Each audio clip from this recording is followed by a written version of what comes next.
Hello, everybody. Welcome to another episode of the Woke Centrist Media Club. And we're going to talk about Mad Max 2, The Road Warrior. So, it was actually released as The Road Warrior in the United States. Oh, it was? I believe, yeah, globally it's known as Mad Max 2. Oh, okay. Yeah, when I looked for it to watch it on that website, I thought it was called Mad Max 2 Road Warrior, but the version that I watched on that site was just Mad Max 2. Mm. So this was directed by George Miller, who's basically directed all of the Mad Max movies, including Fury Road. Um, this particular movie was filmed, or at least released, in 1981. The previous Mad Max film was um, released in 1979. I decided to skip the first one. Um, But to be honest, the first one's not that entertaining to me. I Okay. find it kind of, it's not like quite post-apocalyptic yet. It's more kind of like the Warriors, maybe. Um, I haven't seen that movie actually. the Warriors. Yeah. Yeah, it's just like society has like dipped down a bit, and there are gangs like running a city. Okay. Basically, like any cartel run city where gangs are like fighting each other. Okay. There are a number of notable actors. Mel Gibson, of course, who plays Mm. Mad Max. I only Any recognize of one other one. who? Vernon Wells. I don't remember the actor's name, but the guy who flies a helicopter because I recognized him as the train man in Matrix Reloaded. You're talking about what's his name? Bruce Spence. Okay. The guy that's the gyro captain. Yeah. Um, so when I said Vernon Wells, he's the guy that plays like the initial Marauder with like the Mohawk in the very beginning. Okay. He like pulls the arrow out of his bicep. Right. Vernon Wells is also known for a couple other movies of the 80s. He is the main bad guy in the movie Commando. Oh, okay. I've seen Commando before, but it was a long time ago, so I guess I didn't remember that. Yeah, so he plays like the main antagonist for that movie. I wonder, I'm trying to think of any other notable movies that he's been in. I know that's like one of the major ones that he was in back in the 80s. Um, I think actually Mad Max 2 was his kind of debut role. Oh, okay. Um, What year did Commando come out? That was in the 80s too, I think, right? yeah, it was 1985. Okay. He was also in this weird Hmm. um, movie called Fortress, which is super niche. I don't think not many of people have seen it. Um, but anyway, yes, and we have Mike Preston, who I kind of like think of as a blonde Mick Jagger lookalike. Do Yeah, you he know? kind of is a little bit. Do you know who I'm talking about? Yeah, I think the guy who is that the guy who's leading the like society that Lord Humongous's people are trying to invade? Yeah, yeah, Yeah. that's would be Papagayo or Papagallo, whatever he goes by. But yeah, he kind of looks like a blonde Mick Jagger. Not Um, as opposed to medieval Mick Jagger. right. And then there was the bodybuilder Kajil Nielsen, who plays Humongous, and he kind of reminds me a lot of Bane. Um, I feel like Bane is kind of semi modeled after him, because he kind of is this hulked up guy who um, is like super articulate And he wears and a mask. yeah. Um, but you'll notice like, and then there's the feral kid. But we can talk about the movie. So this is a post-apocalyptic film. It takes place in Australia in the outback, and the plot of this movie as follows: Mad Max seems to be a wanderer in this wasteland, only looking out for himself for the most part. And throughout his travels, he finds a settlement of that's a refinery, and in order to get gas, he offers to do jobs for them.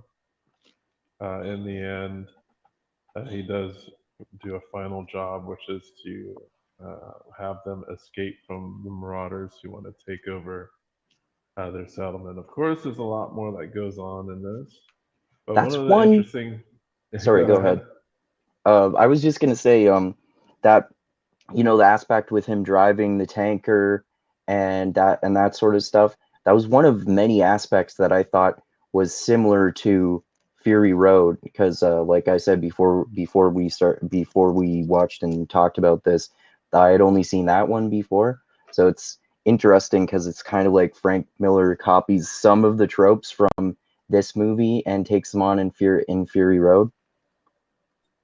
Well, I'll say this. Wait, Basically, did I get Mad his name Max wrong? 2, It's George uh, Miller, not Frank Miller. Yeah, yeah. yeah, George Miller. So basically, I guess I'm gonna spoil it for you, but it's not much of a spoiler. All of the all of the climactic scenes in all of his Mad Max movies involve some type of mass chase scene Oh, okay. in some form or fashion. Yeah, the um, Fury Road is like almost entirely a car chase. I thought that was cool. Right. I know in this one it's just kind of the final climax in part three, which I also want to watch and have you watch. Also has that as the final climax. I know Fury Road has a lot of vehicle stuff in it, much more than the other two movies. One of the things I wanted to say about the movie is, did you notice that the first 10 minutes there's like no dialogue in the movie? Yeah, I thought that was cool. That yeah, we don't have the Mel Gibson even speaking at all when he's interacting with people at first either. Right. So you don't really get to hear him talk until he meets the gyro captain, which is like 10 minutes into the movie. One thing you also notice is there's not a whole lot of dialogue in this movie. There's a lot of show and don't tell when it comes to these types of movies. Very long shots. One of the ones I thought was particularly interesting in how they tell a story is there's a moment when someone from the settlement gets captured. And during this whole scene, not a word is uttered. And they're just taking a look at what they're doing to these people they captured through a telescope. Right. And without dialogue, they're basically showing us and telling us the story of what's going on and what's happening with these settlers. So it's really interesting that George Miller likes to dial down the dialogue way, way down in comparison with other movies that are in kind of a similar vein. And when I say similar vein, like big budget action movies, you know, This was lots big of budget? action. For the time, they blew a lot of shit up like that. True. Those explosions weren't like models and shit. Those were like Oh, real okay. explosions, man. So I'm guessing in order to blow all that shit up and have all those vehicles like customized, like all these custom modded vehicles, there had to be some budget there. I would say that this probably has a larger budget than the previous movie. And Okay. let me see if I can find some numbers for budget here.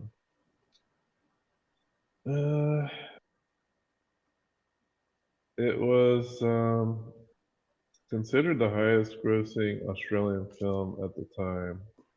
Okay. And um, let's see. Yeah, I'm trying to find like budget. Um, yeah, I'm not seeing any of the budget here. I'm pretty sure it was a decent budget for the time. Okay. I know it's like all filmed out in the middle of the desert, but they had to like pile these vehicles, and blow a bunch of shit up, you know. But anyway. Um, so Max, what type of character would you call Max? He's kind of like in it for Kind of like himself, it the seems, for the most part. strong, silent, soft-spoken type.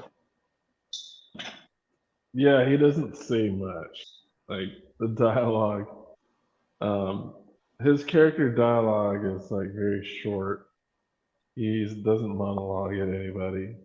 It's pretty straightforward type of guy, Yeah. and he's brave only in the way that he benefits from whatever he's doing.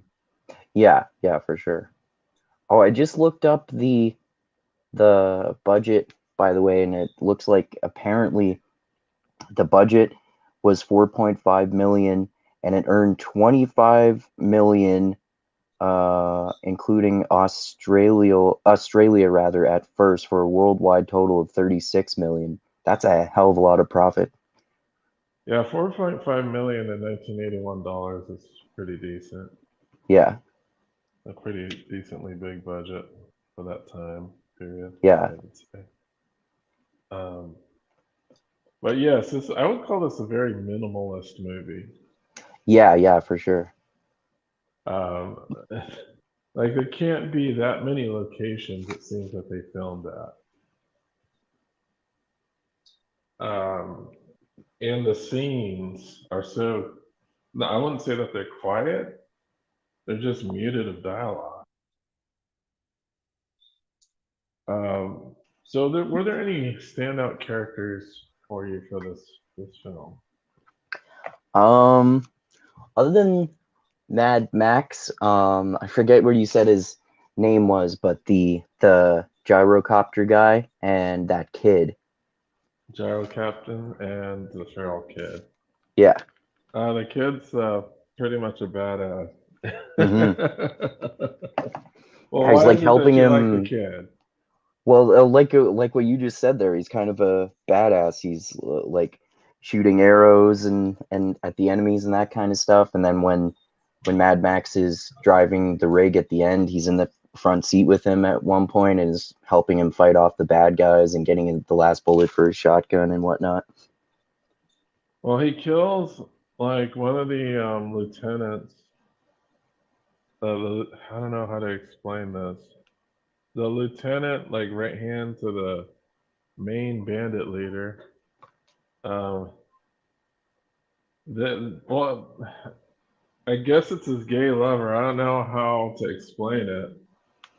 It would seem to be that the blonde guy that gets his head like chopped with a boomerang is like the gay lover of the Mohawk dude. Yeah, I kind of got that sort of impression too. Yeah, and the Mohawk dude like went hysterical when his gay lover slash friend was killed. Hmm. And he was killed by the feral kid, a boomerang to the head. Yeah, that's a hell of a kill for sure. That's a really cool weapon too. It's so Australian that it's funny. They're definitely playing up Oh, Australia with that weapon. your sound cut out for me for about 10 seconds there. I missed a little what you said.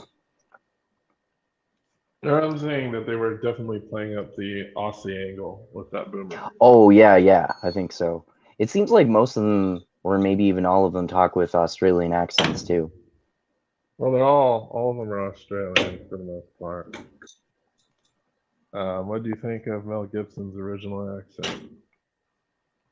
I thought it was weird because I hadn't actually heard his Australian accent before, so it sounded like less natural to me than his American accent, even though his Australian accent is actually his natural one.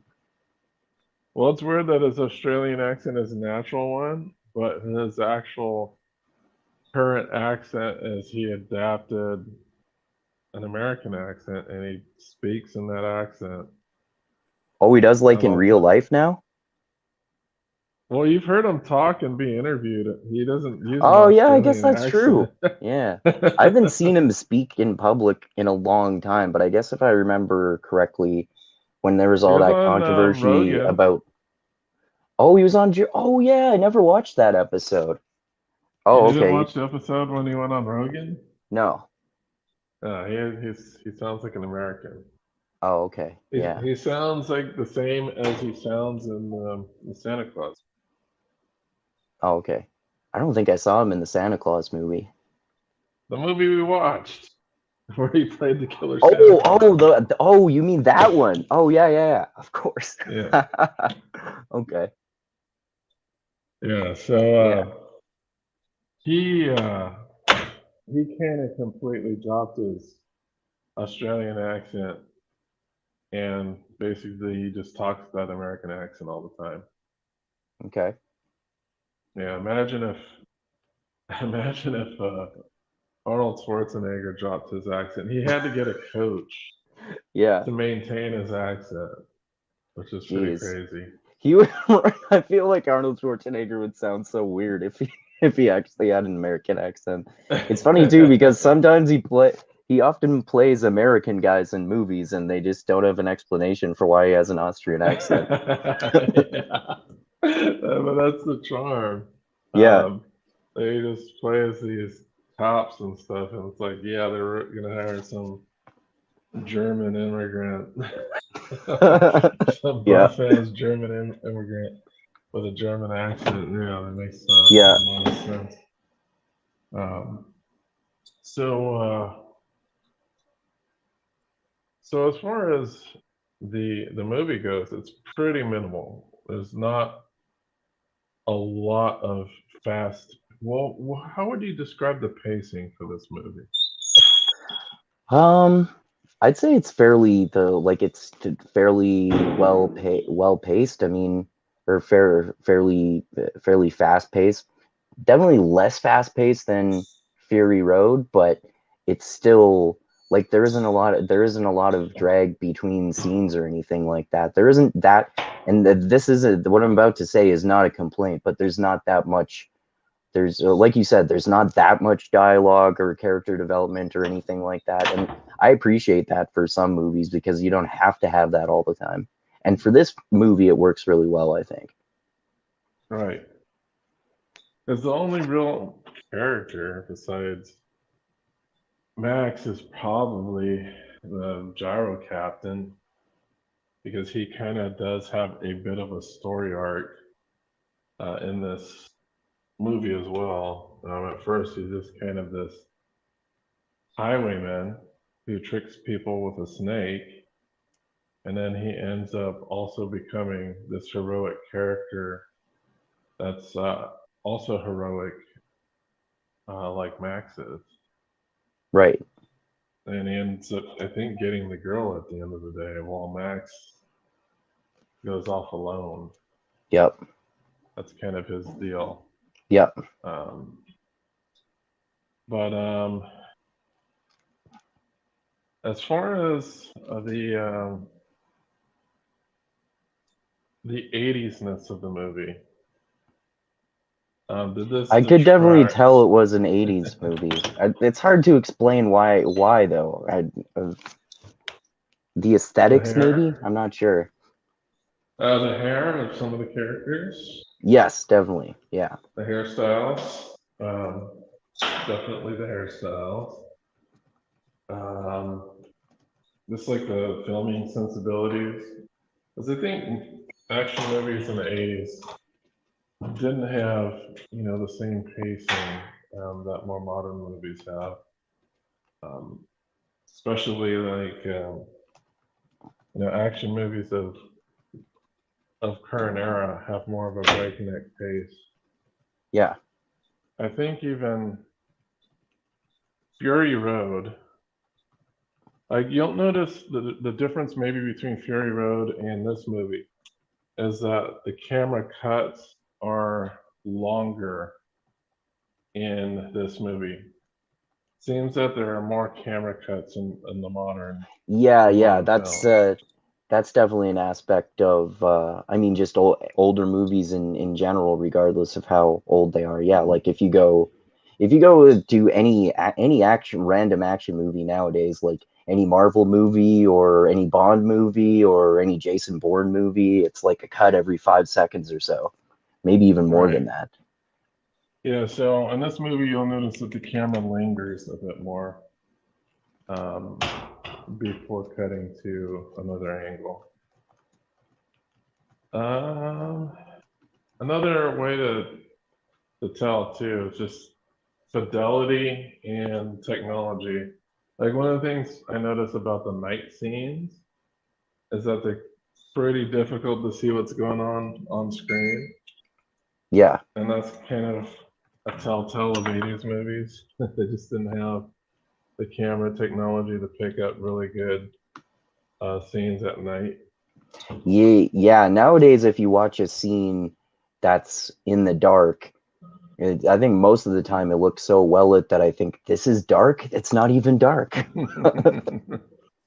Because I think even sometimes they'll film it in the day and they'll just put like a filter on it. Yeah, yeah, they could do that. Well, as this, they had to use more practical effects. Like everything that you see on screen is not computer generated. It's all completely practical. Yeah, yeah. That's pretty cool. I mean, even at this point, you could have potentially used some CG. 81 would have been a little early for the CG. Because even Star Wars wasn't really using much CG at the time. Um, it was still like mainly practical effects. Because the only CG I could think of, and I don't even know if this is CG, it might just look like CG, is whenever you see like a heads up display in a cockpit or something like that. But even then, that's CG as an effect of, oh, it's a computer screen that we're filming. Yeah, So someone had to create those graphics, but it's not like a scene that was processed using a computer, you know.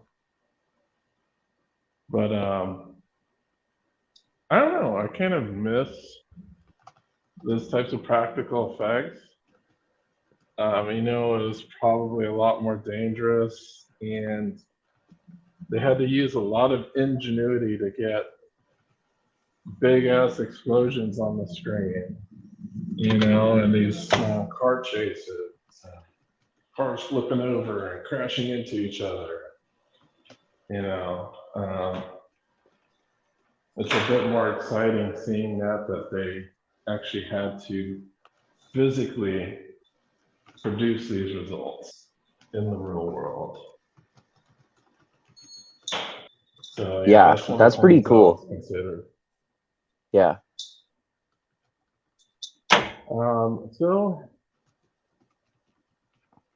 going back to the plot, what did you think of my man Humongous? I thought he was cool.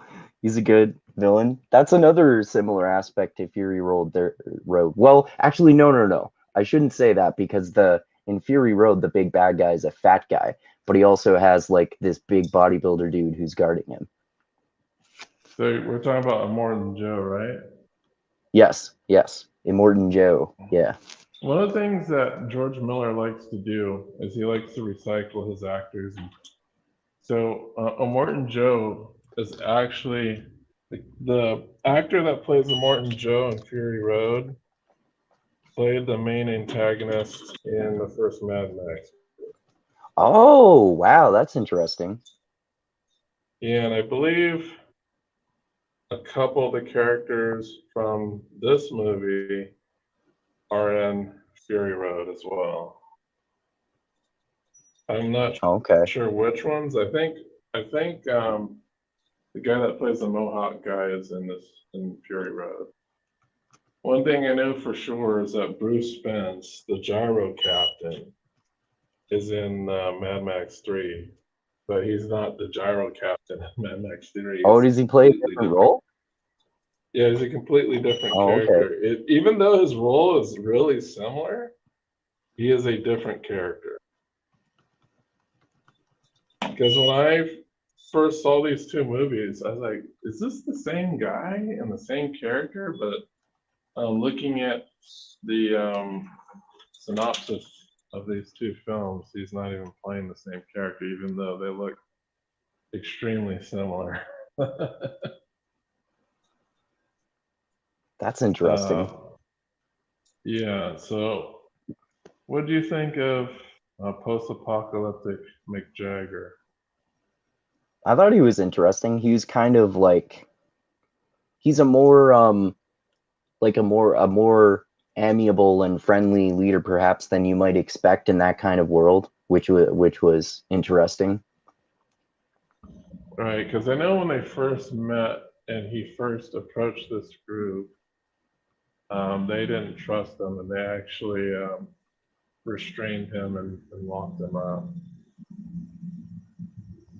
If I remember correctly, because the person that he was trying to save died while during the saving, and the guy that he had tried to save promised him some type of compensation if he were brought to the encampment. Right. But I think what happens is they get attacked while he's still in the encampment, and he assists them, and that's when they come to trust him a bit. Right. Because while he's in the encampment, the Marauders show up and they issue an ultimatum, which is you leave the refinery to us, and we promise, if you guys leave, we won't go after you, or everyone else is going to die, Yeah. This is when Mad Max says, "Hey, I found a truck down the road. Just give me some supplies, and I'll bring it back." Yeah.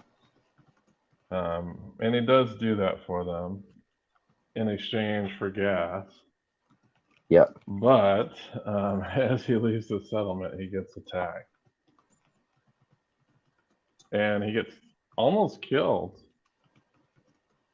We forgot to mention that he had a dog companion throughout most of the movie. Yeah, that was interesting. And his dog companion does end up dying by the Yeah. hands of the Marauder. Yeah, that was sad. Max does eventually get saved by his own ingenuity.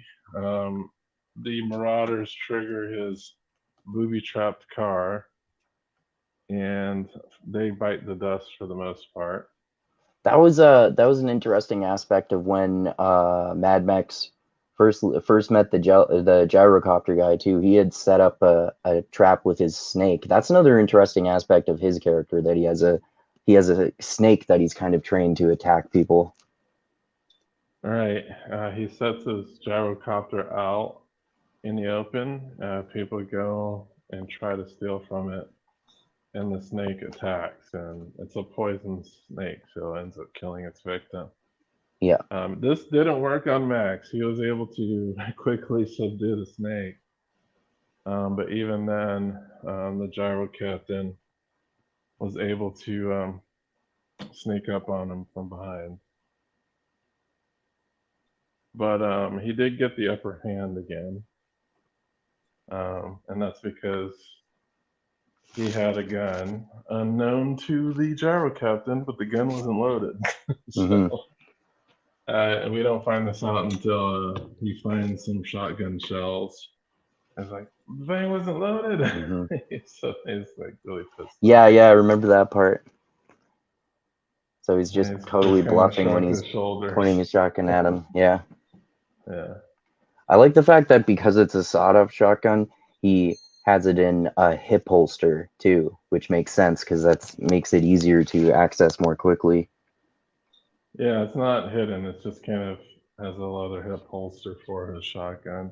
Yeah. It has a sawed-off barrel, and I think it's a pistol grip type of shotgun, or at least he sawed the stock off. I know a lot of this movie builds up to the climax. I did have some issues with the climax.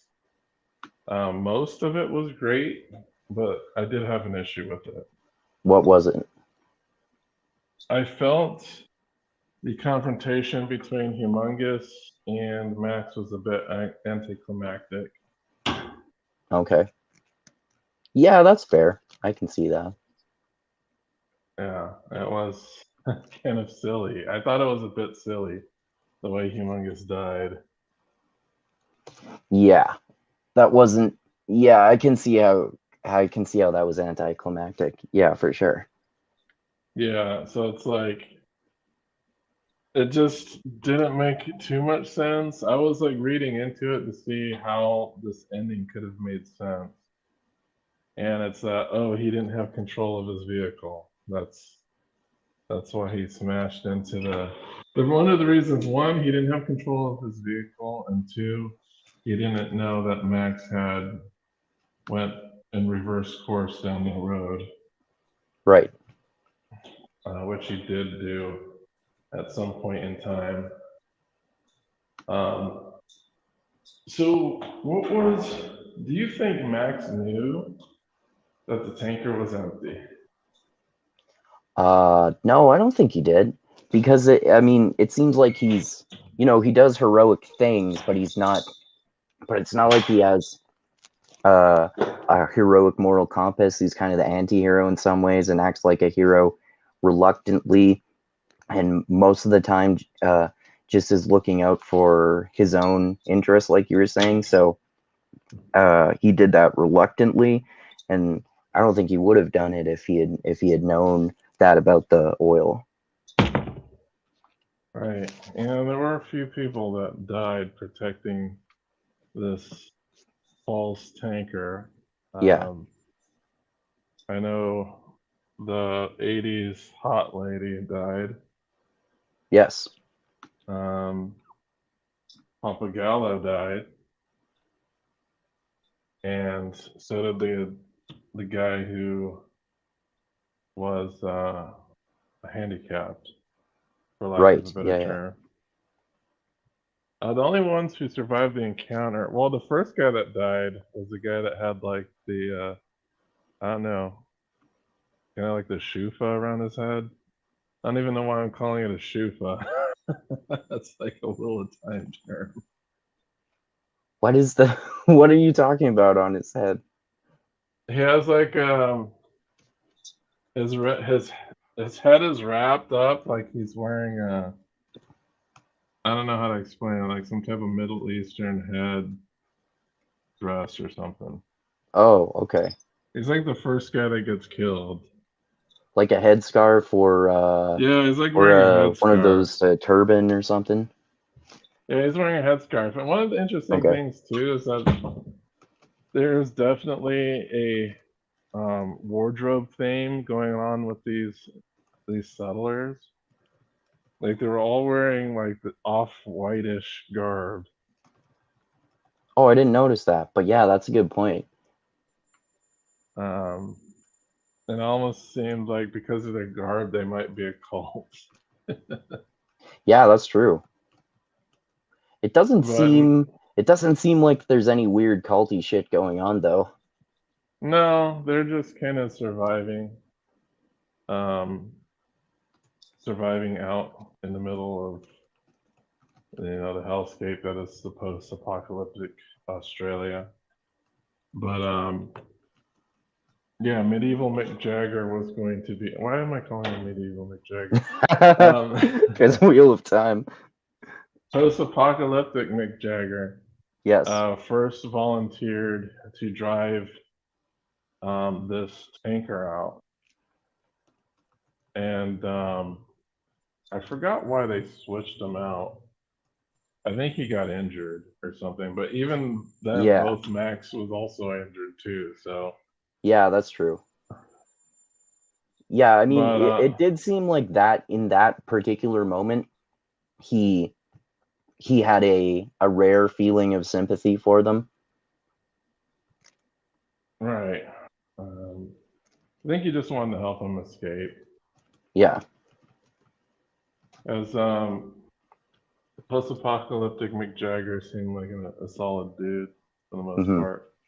Yeah. There's also this old guy too. Forgot about that guy.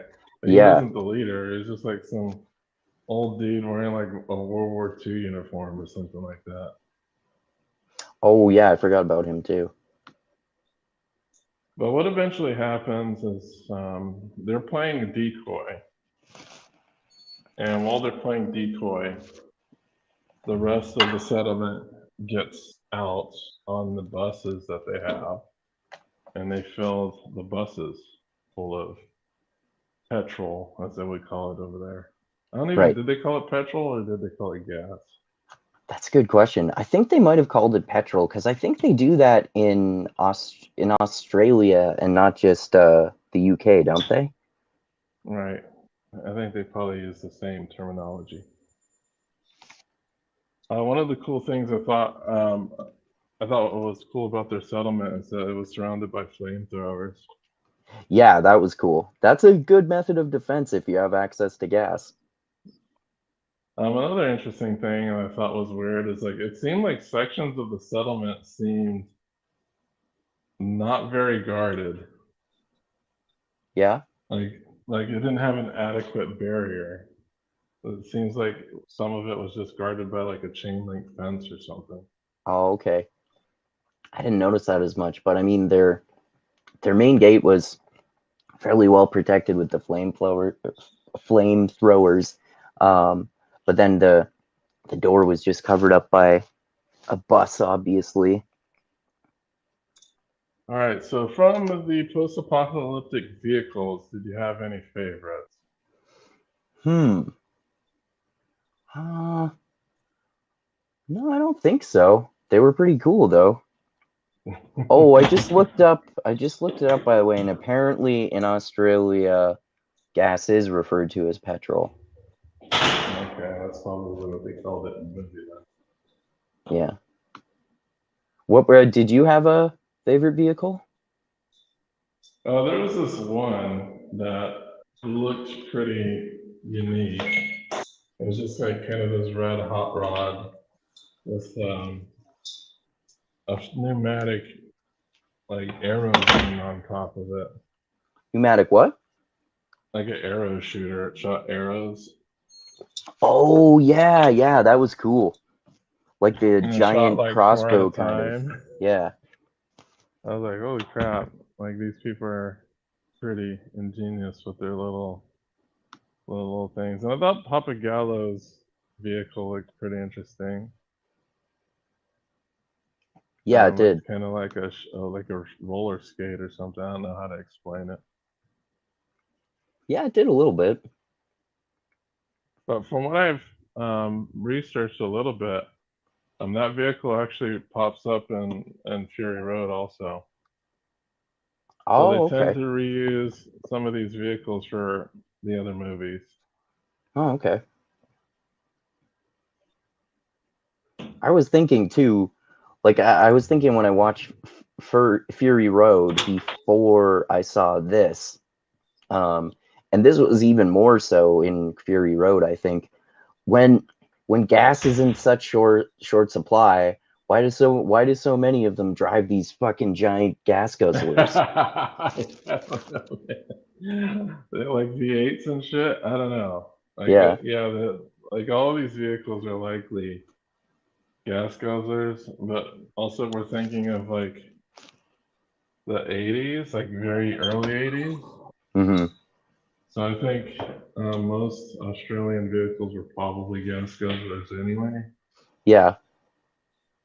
I mean, they did have smaller vehicles. I mean, I understand wanting to have big ones to mount the well, like giant crossbow and have defensive vehicles and stuff like that because you're in a dangerous post-apocalyptic world. But it probably would be more effective in the long term if you're trying to manage a post-apocalyptic society to still have smaller vehicles that still outfit them with weapons or something. Well, the thing that would probably make the most sense is motorcycles. Yeah. Yeah, And they did have some, so. those two guys who are possibly gay guys at the beginning, that's the only time anyone uses motorcycles, if I remember correctly. Well, there's a couple. There's a couple. There's them, and then there's a couple others that use motorcycles. Like But yeah, in the other vast parts of the majority of the movie, vehicles. or do you Yeah, mean more of them at the beginning? yeah. Even in the chase scene, there's other people with motorcycles. Oh, yeah, yeah, I'm picturing one of them now that you mention that. Yeah, I forgot about that. Yeah. But most of those guys on the motorcycles just like crash and fly off of the bike and hmm die for the most part. Um, but yeah, there are a few motorcycles, not many, just a few. But yeah, I think another reason is just that they're using these big honking V8s is they look impressive. Yeah. You know, they sound impressive. I don't know. It would just be kind of weird because most of these vehicles too seem to be somewhat off-road type vehicles, and most Yeah. off-road vehicles will have like a V6 and up. Oh, yeah, I guess that's another reason to have a big gas guzzling vehicle because it's easier to drive through the desert. Yeah, because if you need to drive off-road, then you're going to need an engine that produces a lot of torque. And V8s and bigger engines tend to be able to produce the type of torque you would need to navigate in an off-road situation. Okay. Typically. Yeah, Because you it'd be know kind a of lot weird more having about like a vehicles than four me. banger. Well, it'd just be weird having a four banger driving around in the desert. You know, Yeah. it's What's a four banger? a four-cylinder engine. Oh, okay. Yeah, so just slang for a four-cylinder engine, four banger. Okay. Okay. But yeah, and even the other movies, they get more ridiculous and impressive with vehicles. Like in Fury Road, those vehicles are like ridiculous. Yeah, definitely. I think specifically like the one where there's a dude playing a guitar or whatever on Yeah, the yeah, that's the one thing. I was just thinking of too. Yeah, so yeah, they get pretty ridiculous in Fury Road. Like the spectacle factor definitely gets heightened Yeah. in that movie, as opposed to you know this one. This one, yeah, it would have been. This was a spectacle for 1981, so they're going to have to push the bar in subsequent movies, and I think they do a good job with that. Okay. I think as far as like the movies go, the next one has more of a plot, and he has more dialogue as a Okay. character. Is that the one that's Like there have been so many cultural references to it in movies and Yes. TV shows that I watch. Is that the Yes. one called Welcome to the Thunderdome? Yeah, this is why you have to watch Okay. it. One man enters, or two man enters, one man leaves. Okay. Yeah, the Thunderdome is definitely a cultural um, icon. Yeah. Um, so if you have not watched it, you'll get that context. Sweet.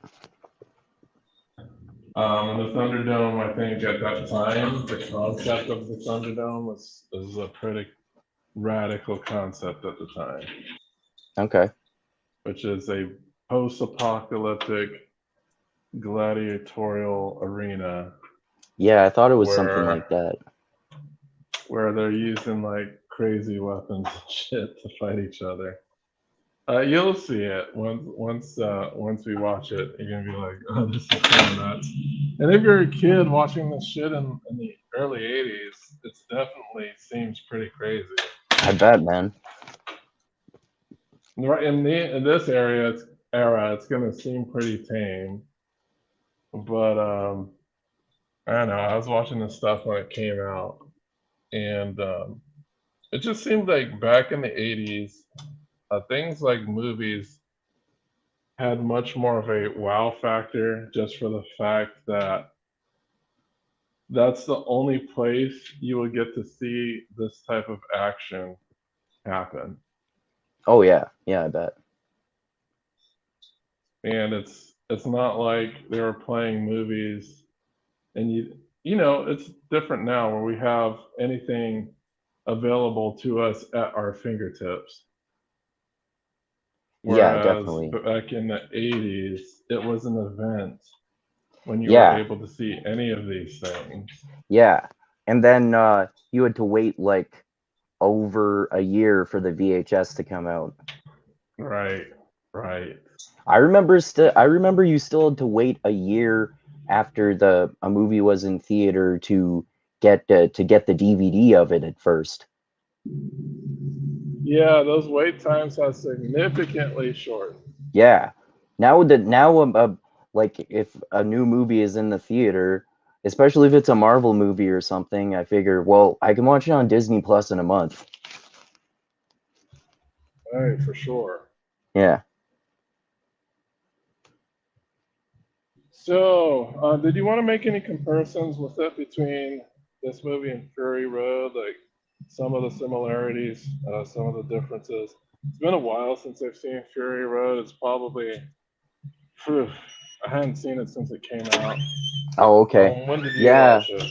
I think I just watched it a few years ago for the first time, or maybe even less, maybe even more recently than that. But yeah, like the Lord Humongous is relatively similar to Immortan Joe. The whole thing with Mad Max driving the oil rig is similar and trying to help out a group of people and that sort of stuff. I think just mainly those sort of main aspects. Right, and you're gonna see similar aspects in Mad Max 3 also. Okay. I think some people really like Mad Max 3 and some people really hate it. Okay. Yeah, I'm interested to see what I think of it because so far, like I said, I like Mad Max 2, but I like Fury Road more. So I'm Mm, interested to see what I think about the third one. that's bait. Huh? That's bait. It's Fate? Bait. Oh, Bait. Okay.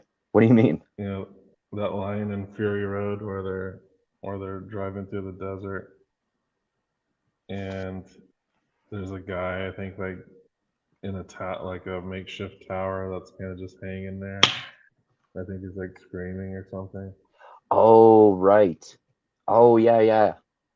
And that's the one that has the I'm looking it up here, but it's like it's part of this sort of new religious that they're forming, where Or the if you War die, you Boys or whatever. if you die, you go to Valhalla and get covered with chrome. So That guy spray paints himself silver so he looks chrome because he thinks he's about to die. Yeah, it's pretty nuts. Yeah. Um, but yeah, all right. So I guess we can kind of wrap it up a bit as far Okay. as this movie discussion. Um, on a whole, what kind of rating would you give this out of five? And five. Um, I'd probably give it like 3 or 4. I'd probably give it a 3.5 if I could, but if I had to choose between a 3 and a 4, as if this is similar to Goodreads, I'd probably choose a 4. Yeah, I remember this movie being pretty shocking. It was the first time I saw a kid kill a character with a freaking boomerang. Yeah, I don't think That I've seen was that in any so. other movie. Well, yeah, I think what was more shocking about it is that it was a kid that did it. Right, right. Um, and I was like, oh wow, that's pretty nuts. Yeah. Um, but I remember when I did watch this movie, it was because in the 80s they would show these movies on regular broadcast TV, but they would be pretty heavily censored. Oh, okay. So And I caught a little bit of a movie that my mom was watching the other day, and it was a Samuel Jackson one. So it uh-huh. was the censored version on TV. So it was so obvious every time he sweared, like put down that mother freaking gun. Well, there's not a whole lot of swearing in this movie. It's more, That's true. Yeah. it's like blood and stuff like that. Do they censor the violence and blood? Back then, they did. Okay. Back then, they wouldn't have shown like the boomerang stuck in the dude's head. Okay. But it would really depend. Because I know there were a point in time where they had like Return of the Living Dead and stuff like that on broadcast TV. And they And didn't then they censor would it? have like, I remember not being willing to watch it. That's It's kind of, too for me, that was too much at that time. Like I just can stomach watching something like that. How Even old though were you? now it's like totally comedic. Oh, okay. How old was I? Yeah. Probably like in third or fourth grade, like Oh, okay. Yeah, that makes sense. seven. Yeah, I wouldn't have been able to stomach that sort of thing back when I was that age either. yeah. So when I heard, oh yeah, they're gonna show it, I was like, oh, I can't watch that. And I think my mom was like, no, you can't watch this. Okay. So I didn't watch it. I even just hearing like, because I would be in my room and my parents would watch it, and just hearing what was going on was like pretty frightening. Oh, wow. Okay. Yeah, just Yeah, I hearing. mean, if you're in well, grade 3 or 4 is the way we say it here in Canada, of course. That would be I think 8 or 9. Yeah. Yeah, Yeah. yeah, about 8 or 9 years old. Yeah, yeah. I don't think I'd ever even seen an R-rated movie when I was that age. Yeah, I didn't see an R-rated movie until I was in, I think sixth grade, like I fifth or don't sixth grade. I don't remember how old I was. I think the first R-rated movie I remember watching is The Matrix, but I think I might have seen an That R-rated was in movie at a '99. yeah, I think I might have seen an R-rated movie at a friend's house at a sleepover here or there when I wasn't supposed to. Right, so that's how I saw an R-rated movie. It was at a sleepover at a friend's house. Yeah, that's how you get away And with movie rules. yeah, so the first like full R-rated movie I've ever seen was Terminator 2. That's a good first R-rated movie. Yeah, I agree. Um, and I was like fascinated by it. I think there were a couple parts, of course, that kind of grossed me out. I think the part that grossed me out the most was just like the part where he cuts like the flesh off of his arm Oh to yeah, show the Miles Bennett exoskeleton. Dyson's family. Yeah, that's probably the part that I found most disturbing when I first watched it. That makes sense. And I would say in Mad Max, probably the most disturbing part is the boomerang to the head. Um, That makes it's not sense. as Yeah. bad as like other like because seeing people get shot with like arrows and stuff. Um, that I didn't see as too much of a thing, like too difficult to watch. But anything happening to a skull where stuff is protruding is going to be a little bit harder to take. Yeah, yeah, that's much more gruesome. Um, and I think also too, you got to remember there's a rape scene, so I believe that would have been censored on broadcast TV. Oh yeah, I forgot about that. Yeah. And yeah, we kind Oh of yeah, that didn't was really right near the discuss the start of the rape scene. movie. Yeah, there's a rape scene where they rape and kill someone from the settlement. Mad Max does get some justice. He goes and kills the people that did that. Yeah, yeah. I think Yeah, he even though basically got outraged and he saw that and he's like, you know what? yeah, I think yeah. he was pretty pissed off. Yeah, yeah. Even though he's out for himself most of the time, he still has a moral code. And Right, the common aspect of moral codes, of course, is that you don't hurt or beat up or rape or kill women. right. So he kind of took out and sought justice, immediate post-apocalyptic justice on the two dudes who had carried out the rape. Yeah. Um, but yeah, it's an '80s movie. Um, I always wonder how these movies look to people who weren't of the era. um, it's just kind of a different feel. Yeah, yeah. I think it's probably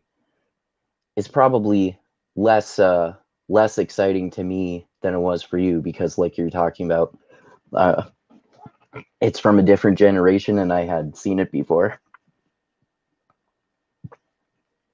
To me, like as we progress, pacing increases. So it seems like the further we go back, the slower movies tend to move, in my Yeah, I think you're opinion. probably mostly right about that. And I mean, in a way, it takes more skill to do stuff like that. Similar to how we were talking about how all the car crashes and whatnot were done with practical effects. We've Yeah. when we've talked about a few movies from the 70s. We talked about Apocalypse Now and Taxi Driver, Hmm. and there's some awesome movies even in the 70s, but they do tend to be slower too. Yeah, even Taxi Driver did have some moments that are a bit slower paced. Yeah, yeah, Apocalypse Now did also for sure. yeah, definitely. Um, but yeah, I would give it um, like my '80s self would have given it a 5 out of 5.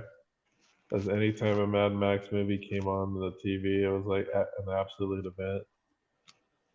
Um, but now I'd probably give it more of like a 3.5 to a 4. So about the Um, same rating as me. yeah, yeah. Well, just because there's more out there in this space. It almost seems like the post-apocalyptic car chase is basically an exclusive George Miller thing. I can't think of any other movies that really do that. Yeah, that's true. There are lots of post-apocalyptic movies, but yeah, I can't think of any with car chases. Yeah, because most post-apocalyptic post-apocalyptic movies don't have an abundance of these crazy vehicles. I think it's just in Australia. I don't know if Australia is an oil-rich country itself, but maybe it's just different over there. Yeah, All right. entirely possible. So, yeah, is this would you recommend this movie? Yeah, for sure. I mean, especially if you're possibly someone like me who has only seen the newer one, Fury Road, so far, definitely worth going back and watching the originals, or at least this one.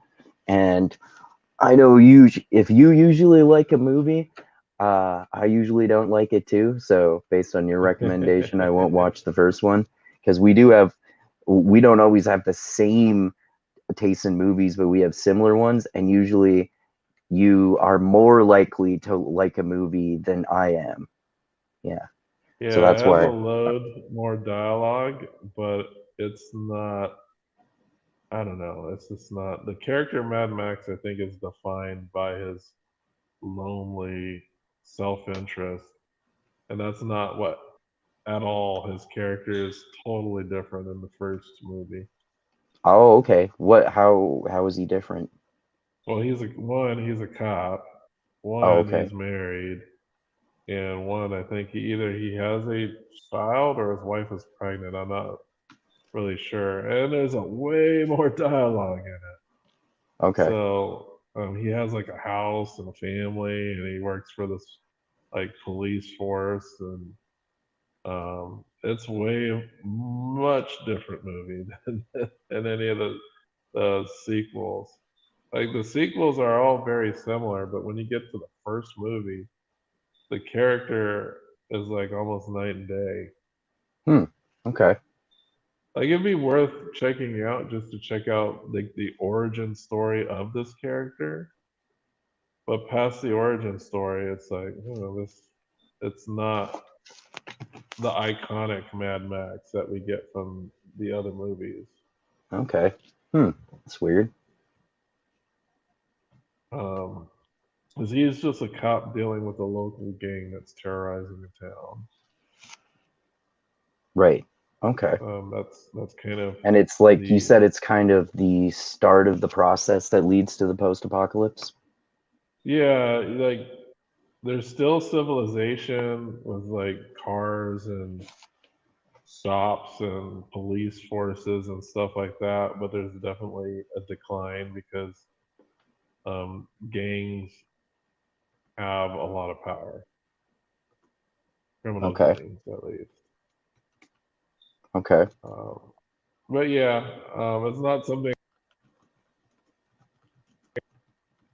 But it would just if you ever want to Oh, just investigate the past of this character, or even just read a plot summary of the first movie, you might get a lot out of that too.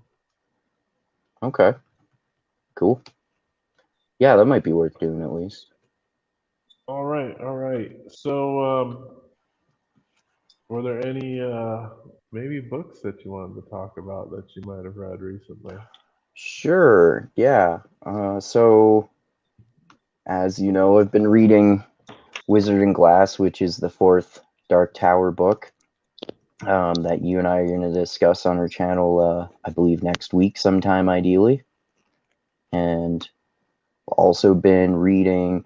Oh, I read this nonfiction book, which was pretty interesting, called Black Magic Killers, and it's about satanic murderers and serial killers. I was actually kind of reluctant to even read it because I know about how big of a satanic panic there was in the 80s and 90s, but Hmm. it was still interesting to read about that kind of stuff. And I like learning about serial killers because I'm fascinated by the the depth of darkness that humans can do to each other. And I think the most interesting aspect of that book for me was when it was talking about the satanic stuff that Hitler and the Nazis were doing and how into into the occult they were. So they did Hmm. stuff like build satanic temple or build temples to honor war gods and try to resurrect demons and stuff like that. So it made me think, huh, the Hydra in the MCU isn't really that far off from the truth. Or like the Nazis as portrayed in any of the Indiana Jones movies. Yeah, exactly. Yeah, searching for the Ark of the Covenant and the Holy Grail and all that. Mm-hmm. Yeah. So I've been reading. Oh yeah, I've been reading the book on which that mini series based on World War II called The Pacific that came out years ago. I've been reading the book on which that is based. That was the one that came out around the same time as Band of Brothers, which I watched and really liked, but I never got around to watching The Pacific. But I was gonna watch that sometime soon, so I figured I'll read the book first and see what the differences are like. And I think that I actually feel like I'm probably gonna like the show more because the book is really extremely character driven, and I'm not really that interested in the actual war parts of it. So I think like the war part, I feel like the war parts are gonna be much more compelling when I see them on screen. Well, I've seen parts of this Pacific show because I thought it was going to be like kind of like Band of Brothers, but in a different theater of war. Mm-hmm. But it is actually very different from Oh, Band of okay. Brothers. Okay. Yeah, because not like Band of Brothers, the entire show, it's totally all the characters that are followed are totally immersed in the war. Yes. That's not the case in the Pacific. Okay. So I know you said you didn't care too much about the war parts. Yeah. If that's the case, then you'll probably like enjoy the Pacific. Okay. Okay. So I also, yeah, actually earlier today I read a really interesting story by Ray Bradbury called The Crowd. Um, it's hard to say much about it without getting into spoilers because it's such a short story, but it basically seems like it has to do with goats who murder people who get into car crashes. So that was Okay. very interesting. Sounds like And an odd story. yeah, Ray Bradbury is good for that. I actually like hit a lot of his short stories. Some of them much more than his book Fahrenheit 911. I do like the book though. I also, oh yeah, the another. Oh, I think I told you about one of these already. I read Kiss the Girls, which is the second book in the Alex Cross series, which I started reading because I saw those movies in which Morgan Freeman played Alex Cross that came out years ago. Along Came a Spider and Kiss the Girls, but I hadn't read the books, so I've been reading those. And the I wouldn't say they're great, but they're pretty cool, kind of like formulaic murder mysteries where he's trying to catch serial killers. So it's interesting just to try to figure out who the murderer is. So that's pretty cool. And then the I guess the only other notable one that I'll mention is that I recently finished reading House of Chains, the fourth Malazan book, and I've been doing a I did a spoiler free review for that on my channel, which I was inspired by you to start doing that. And yeah, I like, without getting into spoilers, of course, I'd say that just like the other books, I think I like this one pretty much just as much because it's similar in some ways, but different in some minor ways. And there's some awesome badass characters and awesome badass killing and stuff. But I thought it was more confusing than any other Malstan book so far. And I watched Daniel Green's review of this, and I think he put it away. He put it really well. He was saying there's so much world building in this book that it's just like hard to follow. And I was thinking that it's getting to be so many characters in this book that it's a little hard to follow too. But it's still definitely an awesome book and worth reading. And a lot of a new character that's introduced who is kind of the main character in this book is Mhm. he's basically a giant with a magic unbreakable sword that go and he uses the I don't remember. Yeah, I think he uses a power from one. No, I don't think he uses a power from one of the warrens. I think it's from the blood oil that he puts on his blade to make it an unbreakable sword. Mhm. But it's like the book follows him for like more than anyone else, and it's just awesome seeing him going into battles and murdering the fuck out of a whole bunch of people, including a whole bunch of like, well, not a whole bunch, but a few gods and demons who are supposed to be unkillable. Mhm. Yeah, and I Nice. know All you right. and I know you love Malazan too. So yeah, I Yes, definitely from what like I've book. read, yes. I definitely like books 1 to 4 so far. Have you started book 2? I have not yet. I've Okay. I've been dipping into some other things, Okay. but I will have to start an Audible book. I think I'll check out Malazan 2 soon. But Oh before I yeah, check you out said Malazan 2, I need to get on to book 4, The Dark Tower, right. Yeah, definitely do that. Yeah, because I I was just showing finished The you Heroes. yeah. Oh yeah, I'm gonna finish that in the next few days too, so we can ideally still talk about it with Tristram on Thursday. And Yeah, yeah, actually, I like it better the second read through. the heroes. Oh yeah, actually, I was noticing that too for sure. I actually like it a lot more than I remember liking it. I'd say it's still probably my least favorite First Lost standalone, but just Hmm. barely now. Just barely now. Yeah, same here. Because don't remember, I didn't remember a whole lot of the details of the book. Yeah, me neither. But after reading, I was like, okay, I know the few big scenes, and I remember those. Like, I didn't even remember how Calder won the fight in the circle. I hadn't forgotten completely. I knew Yeah, he I won. bet I just didn't remember how he won. I remembered hardly anything. I remembered that it's a war book, so there are lots of battles, but there's a hell. It seemed from what I remembered anyway, there's a hell of a lot Hmm. of drag time in between the battles, and I remembered that there are a lot of recurring characters from the original First Law trilogy, but that's pretty much all I remembered. But the one reason why I'm liking it more this time is that the parts in between the battle scenes are dragging a little bit less for me. They're more interesting to me. Hmm. Yeah. Yeah, and I remember my favorite scenes quite well. Okay. Um, but yeah, and that was So, cracking up. I was still cracking up at some of the funny things that are oh yeah, said. yeah. I sent you guys a few quotes already, and I knew you would like that one about taking a shit. I forget how it goes exactly, but it's something like So taking a they take shit a can be shit in the quite hole. painful. Oh yeah, yeah, I got that one because it's true. Taking a Yeah, good shit can be yeah. quite painful. And there's that other quote that I really loved. I think I almost remember that verbatim because it's so distinctive. I think it's a character saying, "I think you are a decent, kind, honorable man, and I think you are a fool." That's such a Joe Abercrombie quote.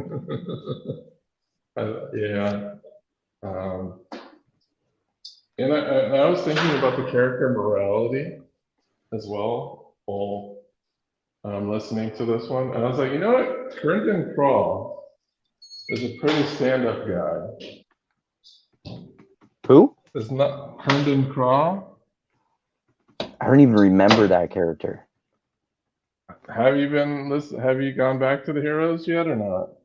Yeah, yeah. I must have just missed those parts or glossed over them or something. Well, he's in the very beginning of the book, but Herndon Crawl is the leader of the dozen. Um, Oh, okay, yeah, right. the dozen is like wonderful, and we're in a Bly and all those other people. Hmm. Like he's the leader of that group.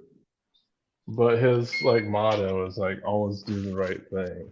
Right. Yeah, yeah. There are like Well, this will be interesting to get into with you and Tristram, but we were kind of somewhat coincidentally, probably because I've been reading the book, having interesting conversations about morality and the morality of characters in the First Law universe. Mm-hmm. Yeah, I think this one will be an interesting discussion because there's definitely, I do believe Kerndon Craw to be a character with more outstanding morals than normal. And you'll kind of see this throughout the book. Because the book begins with a scene with him, and it ends with a scene with him in it. Oh, okay. Oh, yeah, I definitely don't remember the ending. Yeah, I remember aspects of the ending, but I didn't remember like the details of the ending. Okay. And I was like, I remember in the other books that Scale survived, but I also remember in this book he got killed or something, but I didn't remember the details of what happened. Oh, yeah. No, me neither. So, yeah, it's a good book.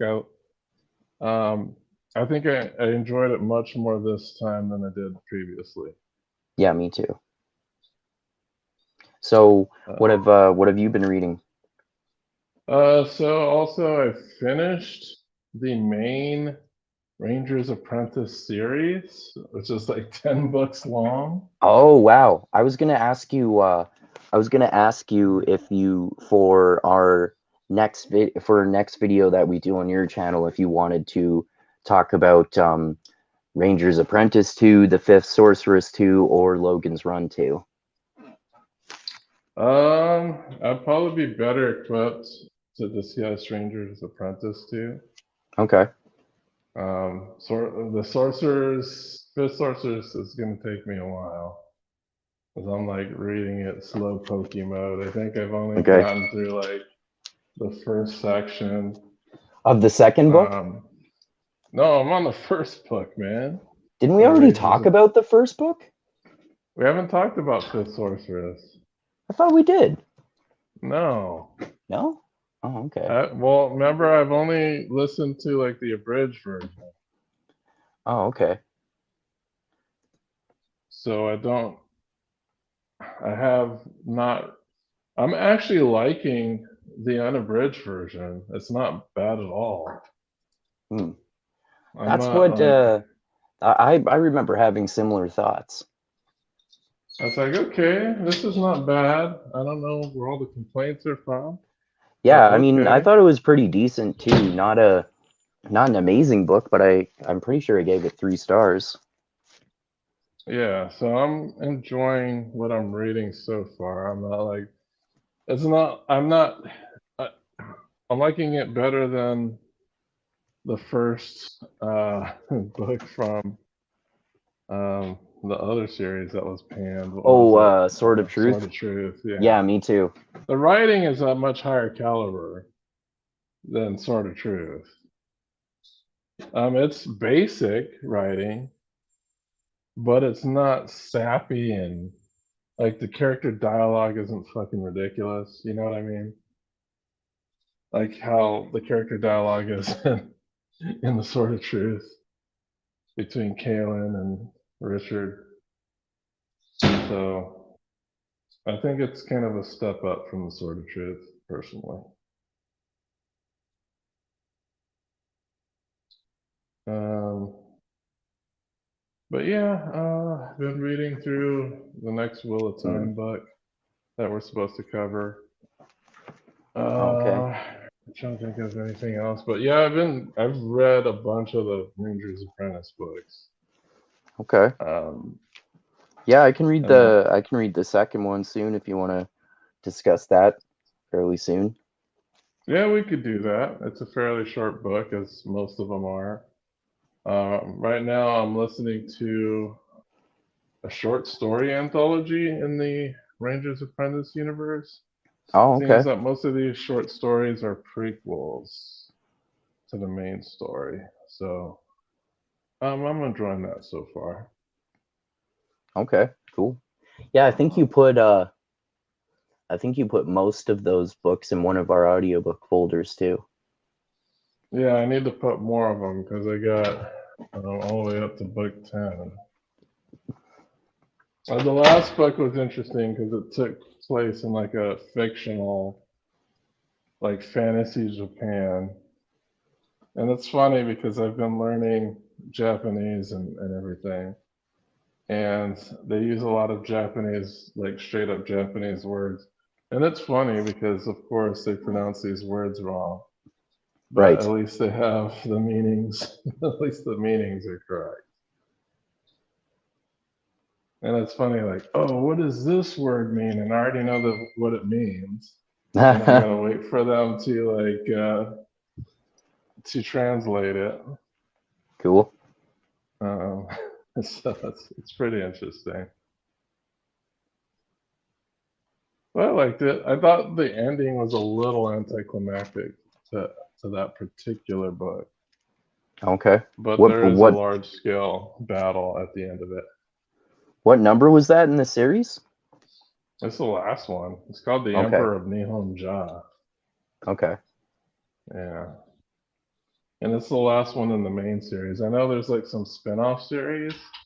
Don't know exactly which characters they follow or what.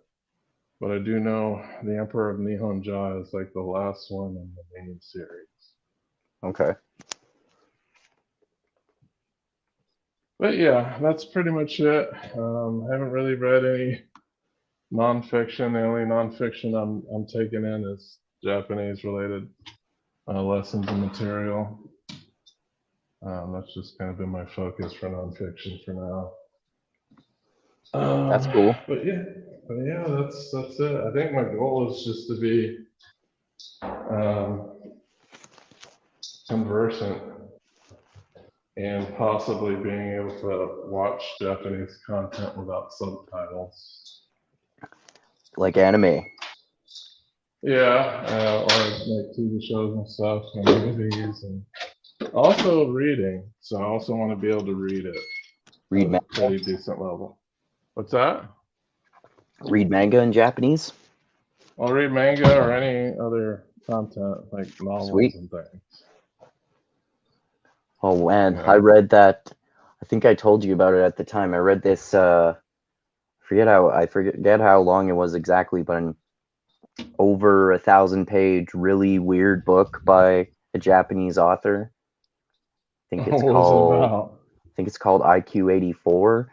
It ends up basically being about people who are men and women who are in love but are in parallel realities, and there's also something to do with a guy who is like a pedophile mind controller who mind controls little girls to like have sex with him slash he rapes them, and that somehow leads to someone's death, forming their dead body into a cocoon, and then there are these like little tiny miniature dwarfs that only interact with children only in one of the realities, and yeah, there's a hell of a lot of weird shit going on. That's a strange book. Yeah, it really And is. it was 1,000 pages. Yeah, Jesus. I think it's worth reading, and I probably would read some of his other books. It's just like it's the weirdness that makes it compelling. Sometimes if the plot is dragging a little bit, I think it's kind of boring. But then some fucking totally weird shit happens. I'm like, whoa, I'm gonna keep reading. I want to find out what the hell happens with that. Is it kind of like the Area X or something? Oh yeah, it is kind of like it is a little bit like, yeah, like a Jeff Vandermeer book. But one of his even weirder ones, like well, it's not quite as weird as that Dead one that was so astronauts. it's not quite as weird as that one, but it's still pretty weird. Yeah. Okay. Yeah, you're right. Jeff Vandermeer definitely writes weird stuff. Yeah. I still definitely like the Area X trilogy the most. Yeah, Area X is great. I really like Born too.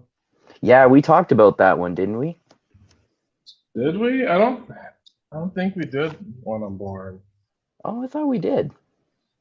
I think we like talked. Did we do one on Born?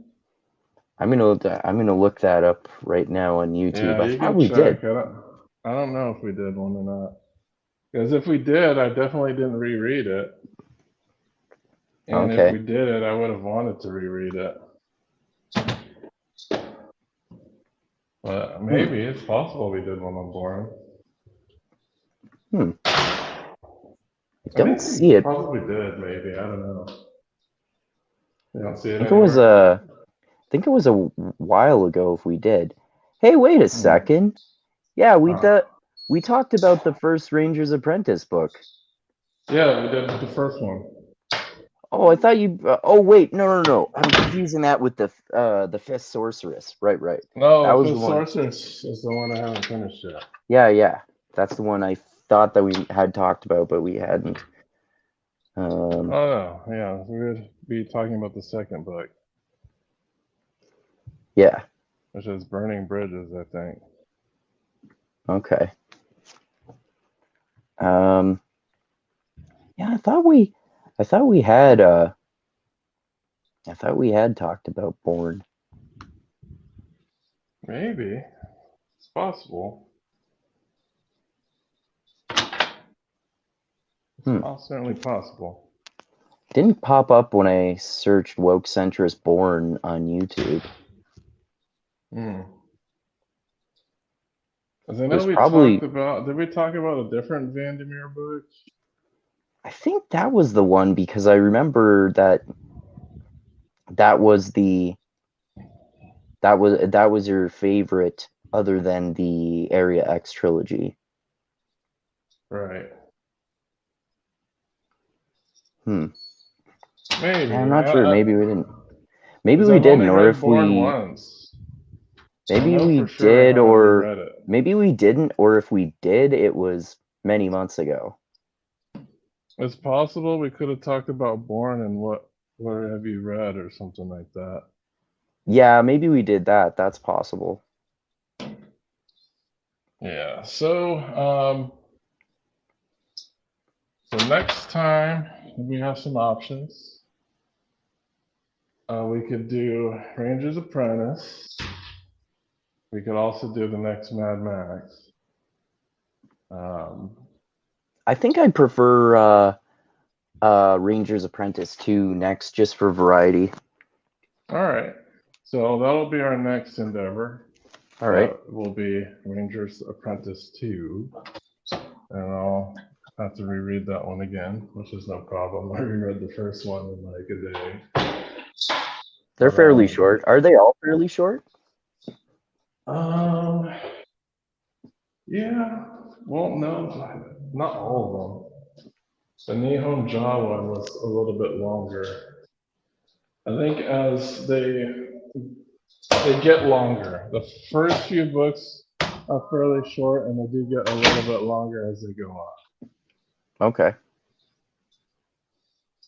But yeah, that those often take happens. place in like fictional versions of ancient medieval societies. Right. Okay. Yeah, even the first Malazan book and the first Wheel of Time book were shorter than a lot of the other books.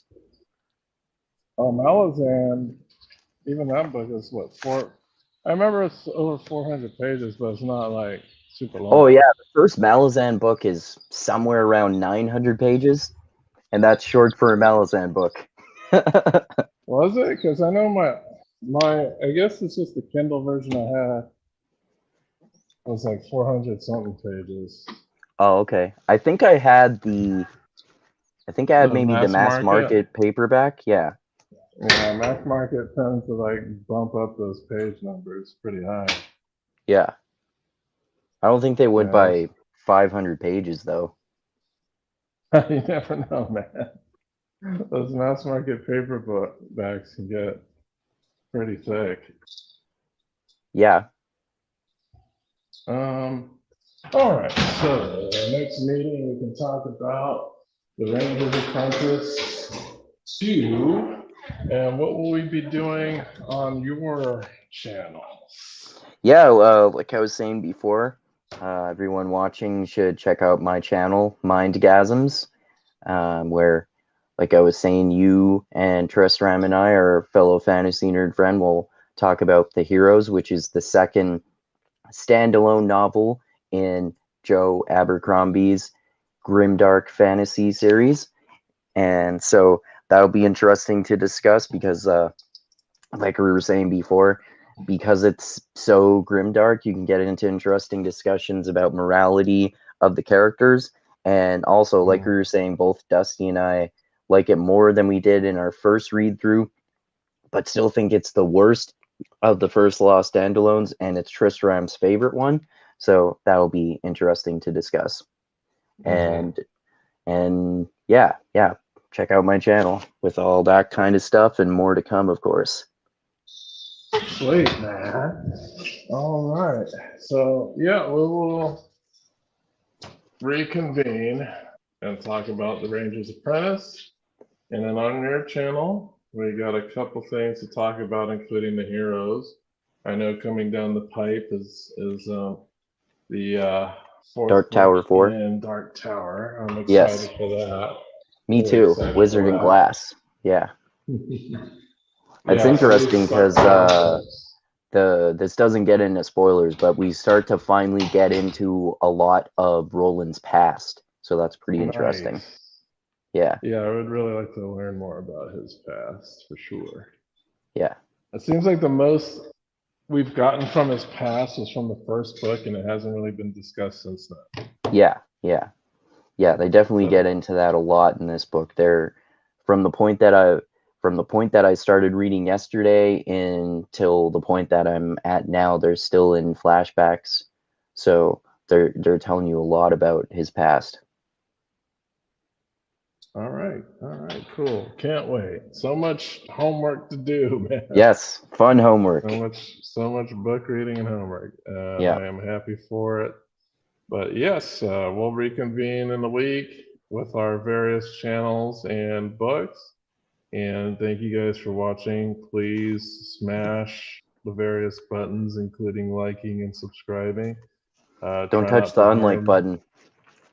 Yeah, don't touch the dislike. Do not touch that. I want you to smash the others, but make sure you do not harm your devices. Yes. We don't want to make it so that you won't be able to watch the channel. Yeah, don't literally smash it with a hammer or anything. Smash it with your finger. Yes. And hopefully you're not like a big Northman and you won't just like push your finger through the phone and destroy it. Yeah. Yeah. All right, great. Well, thank you guys for watching. You have a great night, and we'll see you next time. All right. Adios until next time, everyone. Well,